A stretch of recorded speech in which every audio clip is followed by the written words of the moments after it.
Well, happy Friday afternoon to you folks. We had a little technical issue getting in here a little bit late, but I appreciate you hanging with me and being on today. We had to change the time to 2 p.m. on Fridays. We probably do that going forward. But it's good to be on this Friday. We're here to give you an SFOI 1000 update. Before I do that, I just want to let you know that we're going to have a special guest on today. My good friend Stirling Long is with me. We'll have him on shortly, but I just want to go over the games for the weekend and tell you what those are going on. So just bear with me just a second. Let me bring those up. Here we go, right here. All right, this weekend we have, I think it's 19 games on schedule. On Saturday, we have David Day and Ben Cohen in Auburn. Kickoff at 11 a.m. at Central Time. All these times will be local times, of course. Saturday also, Bill Adams will be at the University of Tennessee in Knoxville at 3:30 p.m. That's kickoff time. David Dorman will be at the University of Cincinnati, 3:30 kickoff time. Pat Haggerty will be at Colorado State, kickoff 2 p.m. Matthew Redondo be at Arizona State, kickoff 7:30 p.m. a night game there. We have Chris Hudson and Shiloh Galvin will be at the University of Oklahoma at 8 p.m. kickoff time. And typically, folks, we get there 3 hours before kickoff, just so you know. If you want to get with these guys about 3 hours before kickoff, 2.5 hours, they should be in place. I got Dave Block be at the San Diego State University, kickoff 3:30 p.m. I will be with my team at the University of Georgia, kickoff at noon. Got an early game. Uh, Mike Stiltheller, I'm not sure if I said his name right. I always forget to say his last name, but he'll be at the University of North Carolina, 3:30 p.m. kickoff. Gary Collins will be at Bakersfield, 6 p.m. kickoff. Michael Coughlin will be at the Ohio State University, 7:30 p.m. kickoff. Let me ask you to just keep that brother in your prayer. He has somehow Ohio State managed to have 5 home games in a row, and so this is his fourth of 5 game that he's having to go on Saturdays. And a faithful brother, so just pray for him and his bride as she supports him, just to give them strength. They got another weekend after this Saturday to go, and then they get I think a 1 week break, and then the Ohio State's back at home. I don't know why they're so special, has so many home games. But anyway, just pray for that brother as he goes out and evangelizes there. Larry Sullivan will be at the University of Alabama, kickoff 7:30 p.m. John Crowley will be at the University of Central Florida, kickoff at 4. Uh, Tommy Waltz, one of his people, will be at the North Carolina State game, kickoff 7:30 p.m.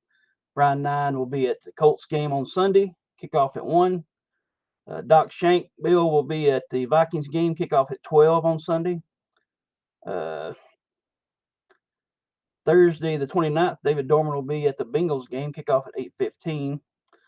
And Friday, 9:30, next Friday, Rod Grubb will be at the Boise State University game, 6 p.m. kickoff. And on that same Friday, on the 30th, Samuel Red Harris will be at the Middle Tennessee State game, kickoff at 6:30 p.m.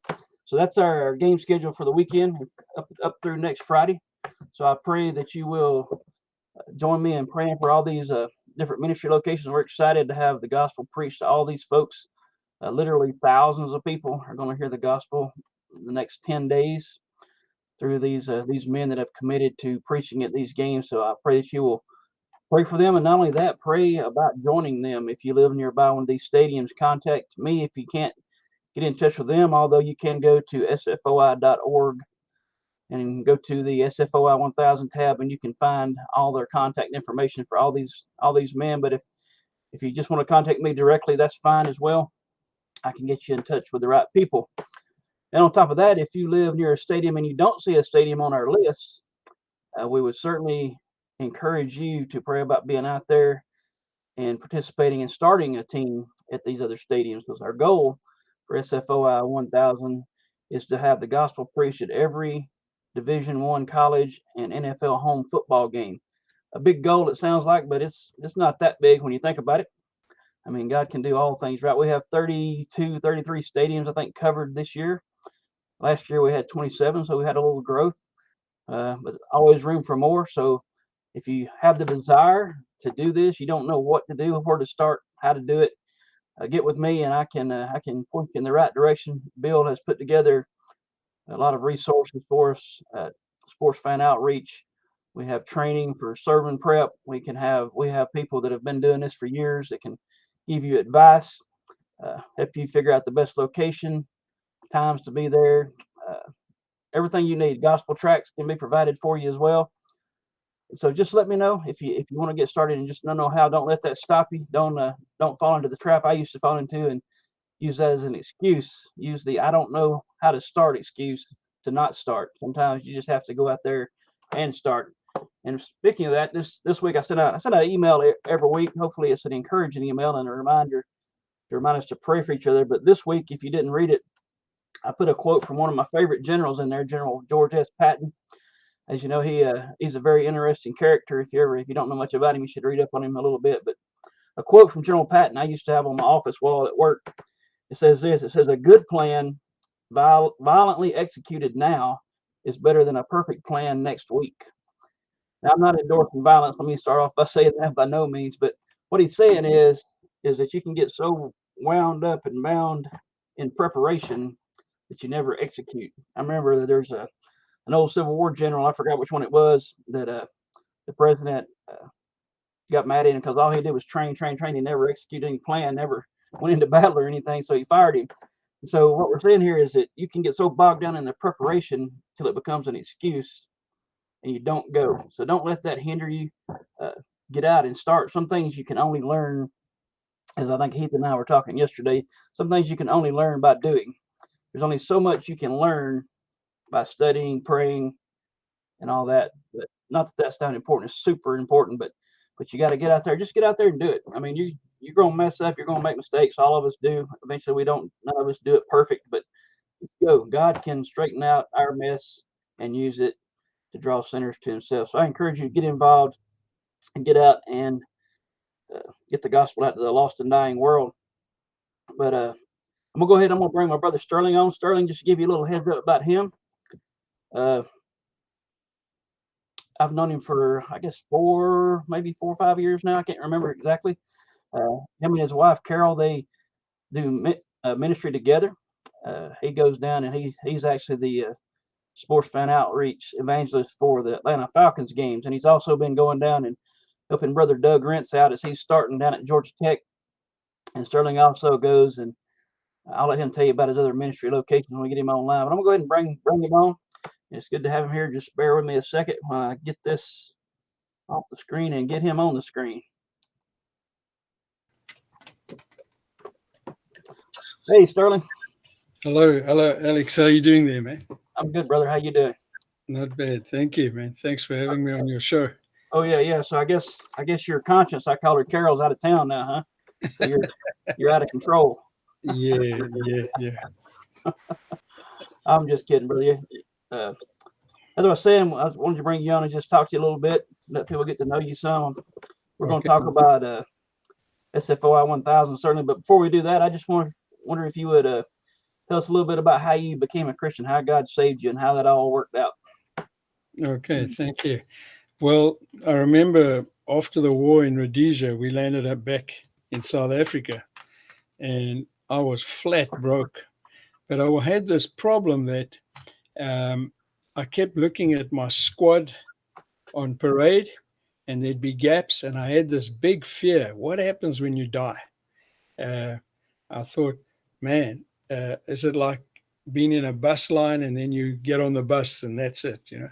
Anyway, I told my late wife, I said, you know, I, as a Catholic, had been on a pilgrimage, and I told her we need to go on a pilgrimage, but I'd forgotten that Diana had converted to Catholicism to marry me. She was a interdenominational Baptist. And she started laughing at me. She said, "What do you want to go on a pilgrimage?" I said, "To find God." And she said, "Oh, so God's not in South Africa, you know?" And I was so mad with her. I walked out. I had a big dog that I used to train, a Rottweiler, and I said, "How did I marry such a stupid woman, you know?"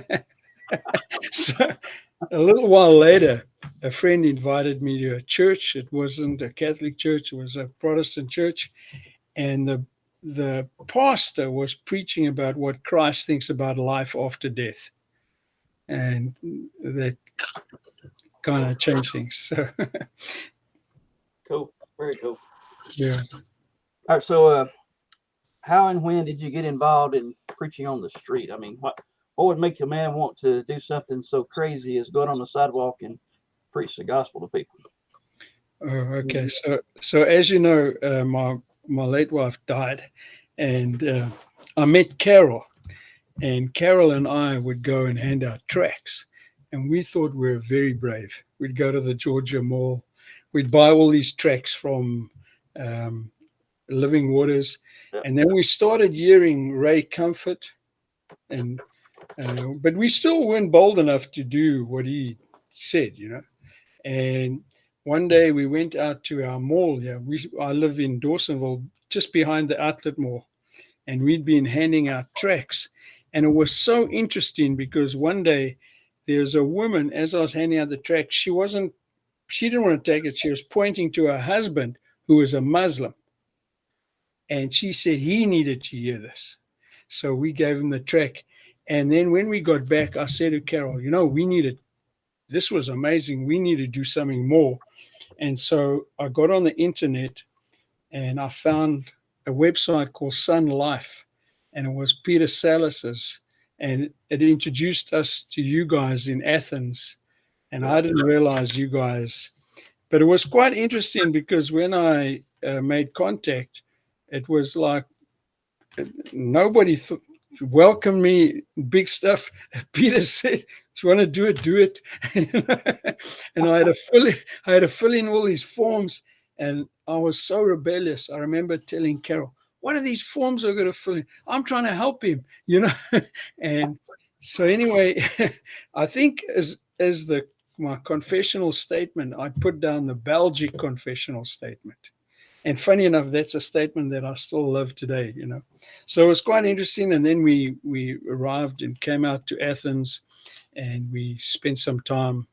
And I think it took us quite a while to break the ice. And then Peter said to me one night, "Do you want to break the ice and preach?" And man, I was so nervous. I said, "Hold on, let me just go and pray." I remember that night. Yeah. And I think he thought I was going to come back.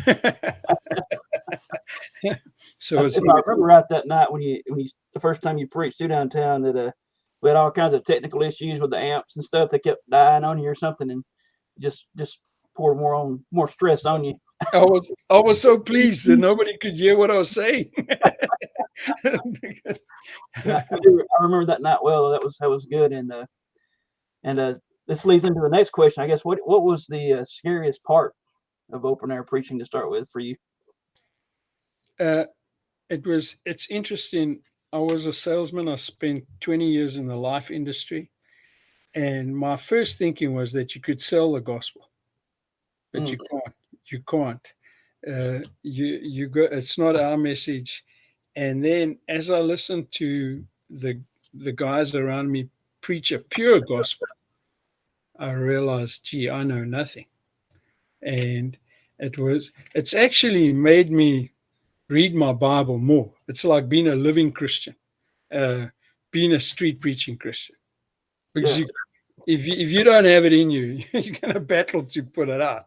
And unless, like somebody told me at Georgia Tech, I'm just speaking words. You know, I mean, Right. that's the best way to speak.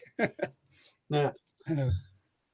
So the scariest thing you'd say was just getting over the hump to do it, or Yeah, and I think you guys helped me. Somebody told me, said, "Don't worry about the people around you. Preach as though you're talking to God. Yeah. Preach to Him." Yeah. And those little guidelines and mentorship that we have received, I think it's 3 years now, because it was August. It was about August 2018 that we met you guys. You know, Okay. I couldn't remember how long it'd been. It seems like a long. you guys forever now. I don't know, which is a good thing. I mean, Yeah, and then that used to wipe us out a little bit. going to Athens, and then we used to get up Saturday and go with Peter to the abortion clinic. But they're two different types of preaching, if you know what I'm saying. They're totally different. And speaking of that, how tell us a little bit about I know you and Carol go to different locations. Tell us a little bit about how she's involved in the ministry and the different places that you two go and minister. Okay. Carol's a wonderful help. I'm actually so amazed that I can come from 10,000 miles away from her, and yet God would have us think the same, although we're very different. Yeah. We got to watch it, because she'll kick my foot and say, "Would you stop talking? You're devouring people." That's why I call her your conscience. Yeah, she'll just say, "They don't want to hear your story. Just keep quiet," and you don't have to tell everybody you're street preaching. So it's been interesting, but she spent quite a bit of time in mission work, and she's very good at tracks, handing, and she really has a love for people. Yeah. And let me tell you, I know one thing: if Carol gives them the gospel, they're going to get the gospel, and that's been wonderful to have someone with me that can take care of that, but also support me. She's fully behind it. Oh yeah. So, and then she'll also. I remember one day at Helen, I thought I'll preach something new, and it was illogical what I was preaching. It wasn't making sense. And she looked at me. I think she wanted a kick. I had bought one of your steps to stand on. Yeah. And I thought she was going to kick me off that, But Alex, when I got off that one, I couldn't believe what a mess up this was. And a man came over to me and he said, "I'm so pleased. I now understand what you were talking about." And I was like shocked that I couldn't put it together, and he could understand what was happening. That's the Holy Spirit, brother. He straightens out our messes, doesn't he? Yeah. And there's some days where you feel good, and there's some days you go away and you think, "Man, why did I do that?" Yeah. But it's been unbelievable as an experience. It's been the highlight of my Christian life. If I look at being a nominal Christian for all those years, and now being able to do His work. Yeah. And then the other exciting thing is to be placed with men around you that have a similar goal and a zeal for the word. Absolutely. You come to Athens with us. And what other places do you minister at? Well, we've slowed down at Helen right now because they've got an Oktoberfest, so we go to Helen. Helen's a beautiful tourist city, and it's quite exciting to get different people. I think out of all the cities, we'd get the most affirmations on the gospel, because you'd have quite a few people on holiday, church folks or whatever. Right. And we started going there during COVID, when people didn't go to church. And I remember one Easter, we took it there, and everybody was walking around with masks. And we told them that you can't die if you're in Christ. If you've been baptized, you're a Christian. You can't. And I remember us and the looks we were getting. And so that's been great. We obviously go to our little town, Dawsonville. Dawsonville doesn't have a place that we could really like a square. There's a square, but it's in old Dawsonville. So we're a little limited there. So we try and get onto the 400 highway. There's interchange that gives us at about a 3-minute break. Okay. And we give the gospel, but it's also visible. I think this is the exciting thing. We're surrounded by 38 churches. If Christians can see other people, and particularly white-haired people, preaching the gospel, I think that energizes people. Yeah. You know what I mean? So we've done that. And I'm trying to catch up with that gray stuff for you. Yeah. I wear my hat, it all looks gray, so I look gray. Yeah. So we've gone there. And then We about 18 months ago, we started going to Dahlonega, also a university city, but very different to the characteristics of UGA, Athens. Yeah. It's more, a lot more subdued, and it's more conservative, But Okay. it's still great. It's got a square, and we preach. You've been there. We've Yeah. had fun there. We've had fun there, and I think that's getting better. It's actually the third week in October. They're going to have their Gold Rush, but we can't use sound, so it's Right. just. But I'm hoping I can go the Friday before. Cool. Yeah. Yeah, I've been up there with you some, and I enjoy coming up there. It's you have to practice your speaking from your diaphragm when you're up there, because Yeah, it's not that there's not a whole lot of noise competition though, I think, so it's not yeah, real bad, but it's just I guess amplification is kind of a security blanket in a way too. Sometimes it can be. So you get up there, you're just kind of out there, just you and the Bible, but it's good. I've enjoyed coming up there. It was I remember the week we come up there, and Tim and Mark Yoho. yeah, And yeah. at one time there was preaching happening on three of the corners of the four corners of the square at the same time, and I thought that was really cool. Yeah. So yeah, And we're getting wonderful feedback from the youth there. I mean, they go up to Carol. One girl went up to Carol, said, I'm having such homosexual thoughts. yeah, And who would think that somebody would disclose to a complete stranger like that? yeah, I mean, and that's the word going out, yeah. So that's, Yeah, I know Carol, like you were saying, how she's great at one-on-one interactions with people. So yeah, it's great to see her out there doing it. She's a blessing to see her. yeah. I call you two the dynamic duo. No, Sterling and and let me tell you, she's. I've got to read her that Colossians wives,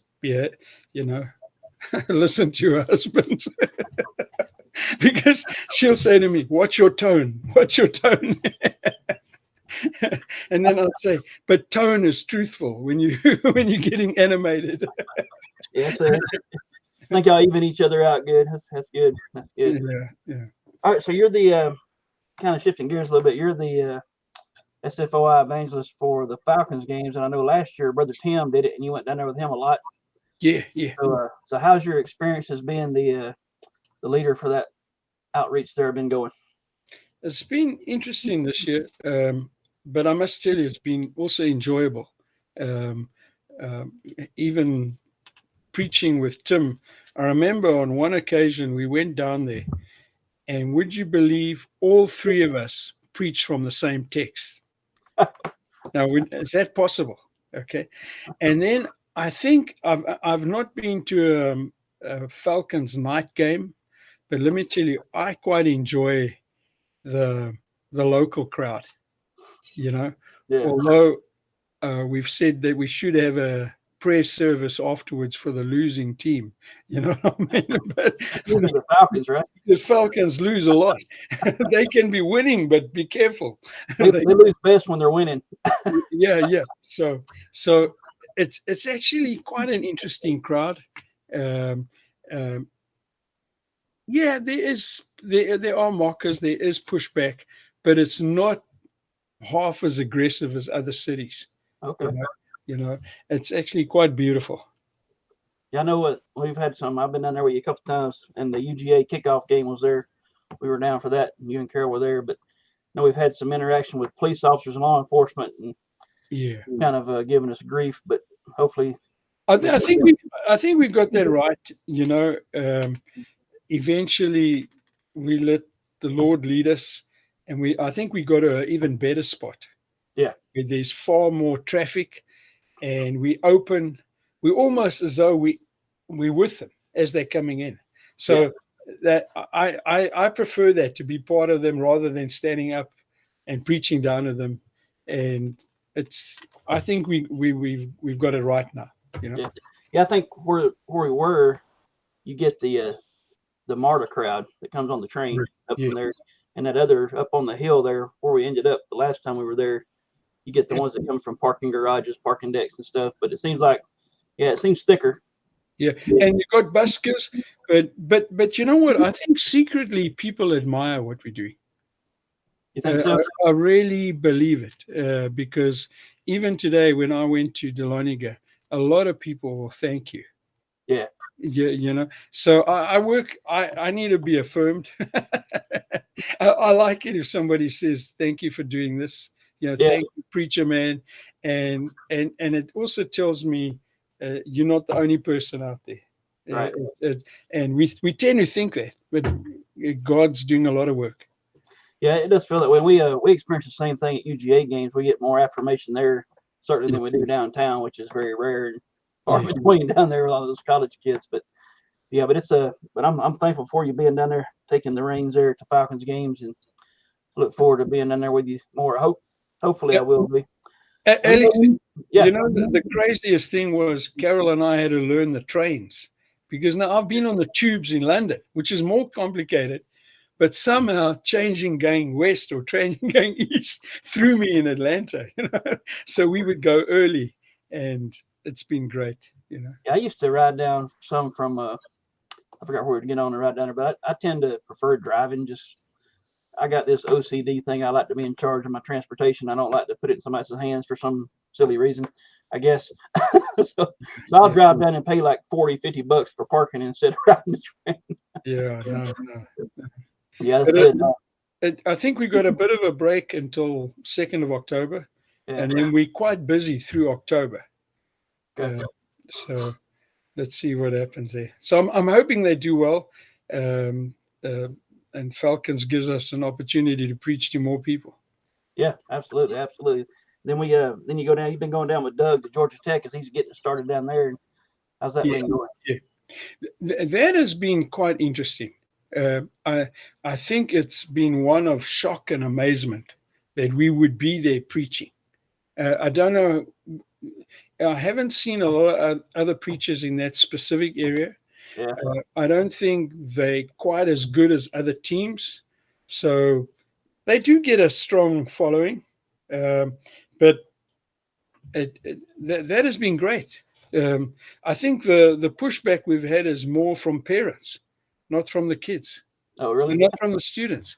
But it's been, but nothing, you know, aggressive or anything like that. Yeah, that's good. And we've actually got a very nice spot there now.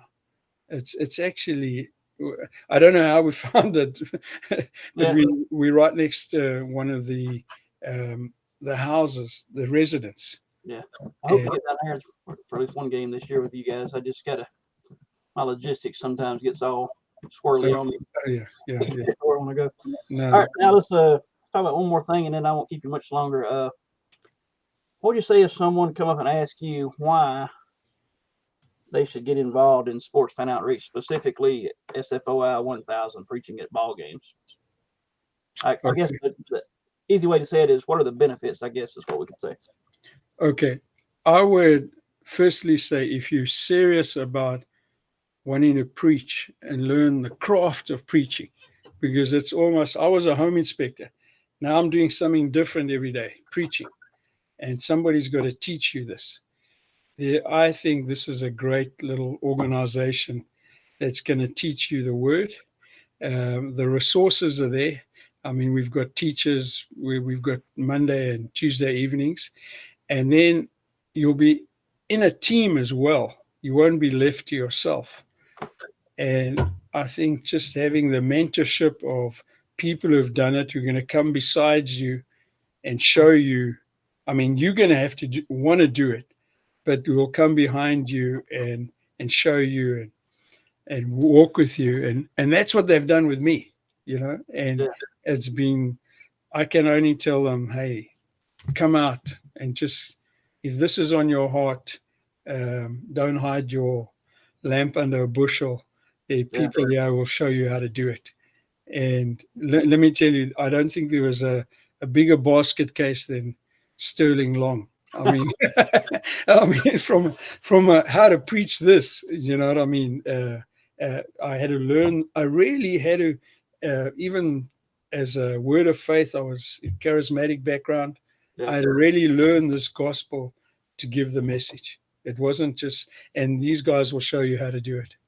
yeah. Praise God. Yeah, certainly been a blessing to me being part of it, and Yeah. I'm thankful. I was telling Heath the other day that he and I would probably not even know each other if it weren't for Sports Fan Outreach, and a lot of other guys over the country. I mean, it's even though we don't physically see each other. I mean, you and I do often, but Yeah. like we know there's guys preaching in California, Washington, Oregon, Minnesota, up there Yeah. with Cheesehead and Green Bay and Texas, and we know they're there. So it's like a network where it's like it supports you, even though it may not seem like it would, simply by knowing that they're there.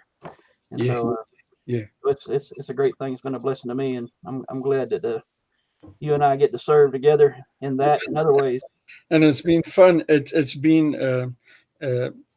it hasn't been a burden. It's been fun, lighthearted, and yet we've learned so much about the Lord.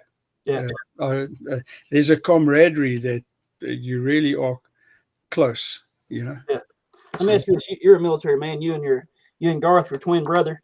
Yeah. I got to meet on the phone one time. I know he lives in England, right?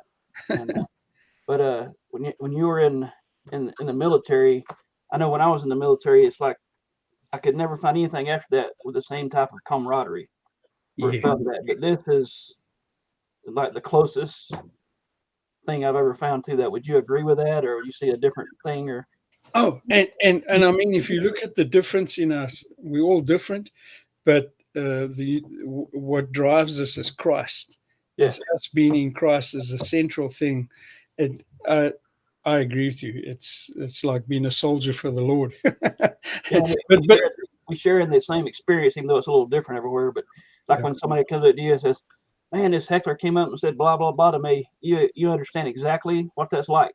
yeah, Or someone that doesn't do it, you maybe go to church, not talking bad about people at church or anything, but go to people at church that don't do this, and you say it to them, they're like, "Well, you were probably being a jerk to them then." no, exactly, and you gel, you know. Yeah, yeah. Uh, So no, it's a great thing.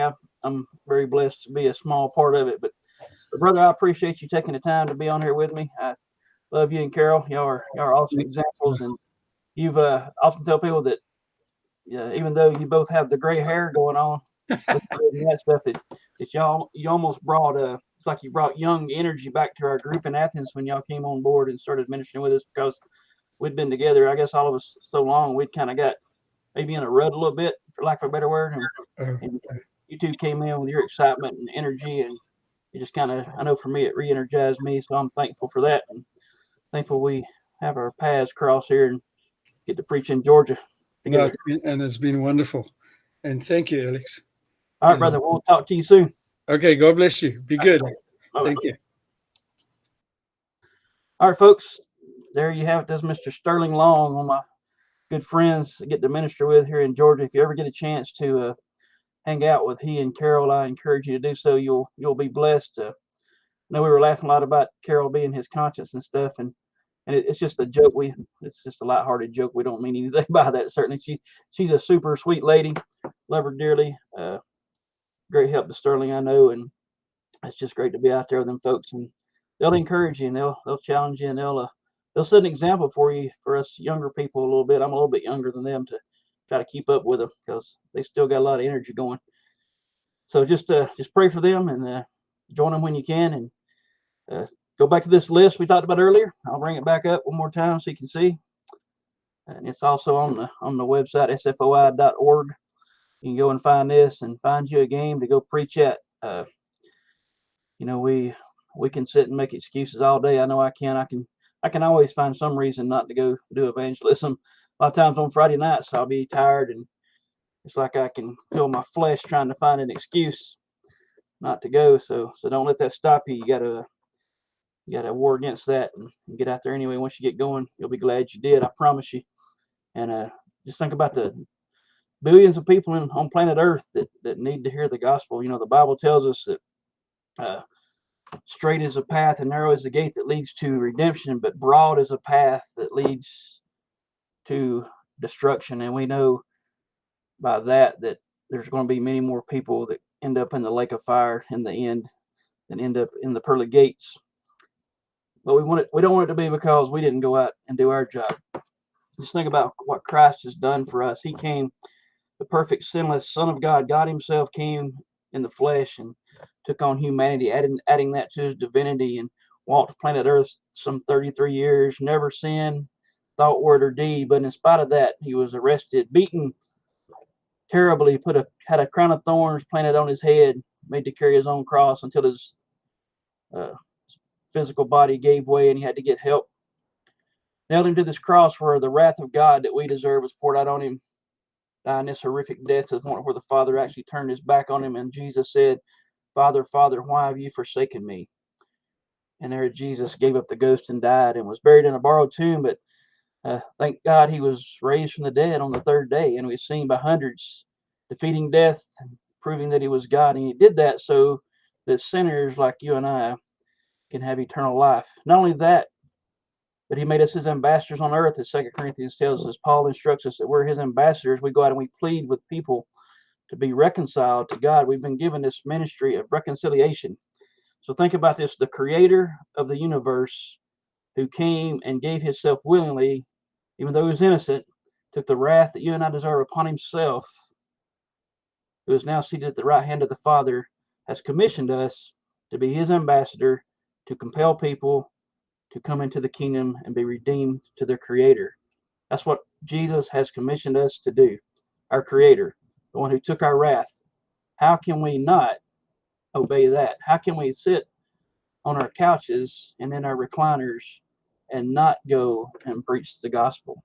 That's not to put you on a guilt trip, but it is to put you on a guilt trip. It's just the truth. When I sit and think about what Christ has done for me and how lame I am at serving him, and even though I go out and I preach the gospel typically weekly, sometimes multiple times in a week, I still never serve him enough, never do enough, I don't feel like. And I know a lot of you feel the same way, I'm sure. And we have other things we have to do, certainly jobs and family and stuff, which we got to balance that out too. But let's get out there and get the gospel to people. As Charles Spurgeon said one time, that profound statement, he said, do something, do something, do something. So I'll leave you with that. Do something, do something, do something. God bless. We'll see you next week.